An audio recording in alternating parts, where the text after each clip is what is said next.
Mama, I have a question to ask you. Why is bro Ikem always disrespecting you and Papa? Eto does not belong in the daytime. In bed, bam, bam. It is time. Prove you're ready. Yeah. If you leave this company, come here. If you leave this company, come here. No, Papa, please don't handle him. Talk to your son. Talk to your son. He's just a boy.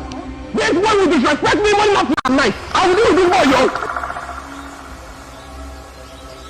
That land, I have begged the Masquerade to send me that land. I have begged him, but he refused. I used 2 big cows. I even added it 2 he goats. Who do you think you are, Martin Joko? Is it because I've been keeping quiet for you and you have been acting like a mad dog? Me, a mad dog? You're a mad dog. You're a mad dog. A child that has decided to be stubborn and disrespectful to his parents will have no peace too. You will learn. Adako, leave my rapper now. Look, thank your God, like you're very, very lucky. If not that, I am not a woman beater. Today, you would have quit this marriage. Oh, yeah.